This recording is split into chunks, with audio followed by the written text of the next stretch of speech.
क्या बकवास कर रहा है? यार मुझे नहीं जानना क्या गलत और क्या सही। हर ओल्ड एज होम, यतीम खाने, हर उस जगह जाके पता करो जहाँ उन्हें पनाह मिल सकती है। उनका दिया हुआ धोखा मेरी जिंदगी बर्बाद कर गया है। छोड़ूंगा नहीं मैं तुम्हें। उन्हें उस वक्त तन्हा छोड़ा जब सबसे ज्यादा जरूरत थी। ड्रामा सीरियल नकाब के आने वाले एपिसोड में आप लोग देखेंगे आखिरकार दोस्तों बिलाल वापस आई गया और आते के साथ सभी से सवालात करना शुरू कर दिए उसने। लेकिन उसके कड़े सवालात सुनकर किसी को भी उसको जवाब देने की जरूरत नहीं पड़ रही, क्योंकि वो जो भी बात पूछ रहा है किसी से सबके पास कोई ठोस जवाब मौजूद नहीं। सभी बिलाल के साथ इधर उधर की बातें करके उसे टाल रहे हैं। लेकिन अब तैमूर बिल्कुल भी नहीं बच पाएगा बिलाल से, क्योंकि बिलाल के बदले का टाइम अब आ चुका है। क्योंकि अब जो उसे जॉब हासिल हुई है वो कोई मामूली सी जॉब नहीं बल्कि वकालत की जॉब है। और अब दोस्तों ईमान का केस बिलाल खुद लड़ेगा और ईमान को उसका इंसाफ जरूर दिलवाएगा। बिलाल आते के साथ ही सीधा ईमान की तरफ जाएगा और ईमान की खैरियत मालूम करेगा और ईमान से वो सारी बातें पूछेगा जो कुछ ईमान के साथ हुआ है।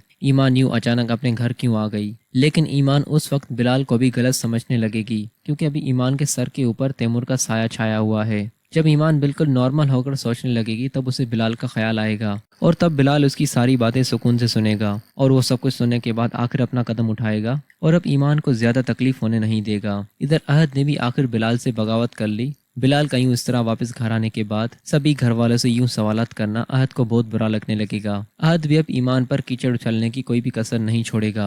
अब तो उसने बिलाल को ये तक भी बोल दिया कि वो मेरी माशूका नहीं बल्कि तुम्हारी माशूका थी। बिलाल अहद की इस तरह की बातें सुनकर वो भी गुस्सा हो जाएगा और फिर बिलाल मैन टू मैन अहद से बात करेगा कि अपनी हद में रहो। ईमान के साथ तुम लोगों ने बहुत ज्यादतियां की हैं। अच्छा हुआ वो इस घर से चली गई। अगर वो ज्यादा देर इस घर में रहती तो जैसे एक शहद पर मक्खियां आ जाती हैं वैसे उसके किरदार पर भी इसी तरह इस घर के सारे लोग हावी हो जाते। बिलाल की तल्ख और सख्त बातें सुनने के बाद अहद को बहुत गुस्सा आएगा। लेकिन इस वक्त अब अहद बिलाल का कुछ भी नहीं बिगाड़ सकता, क्योंकि बिलाल के अंदर पहले की बात और थी लेकिन अब की बात और है। अब बिलाल पूरे जोश और कॉन्फिडेंस से बात करेगा, क्योंकि अब बिलाल ईमान का केस लड़ेगा और अब तैमूर को उसको सजा देने से कोई भी नहीं रोक सकता। तैमूर ने जो कुछ भी ईमान के घर जाके किया यह सब कुछ ईमान बिलाल को बता देगी। फिलहाल ईमान बिलाल पर भरोसा नहीं करेगी, लेकिन उसे उस पर भरोसा करना होगा, क्योंकि अब वही उसकी ज़िंदगी में एक इंसान है जो उसे इंसाफ दिलाएगा।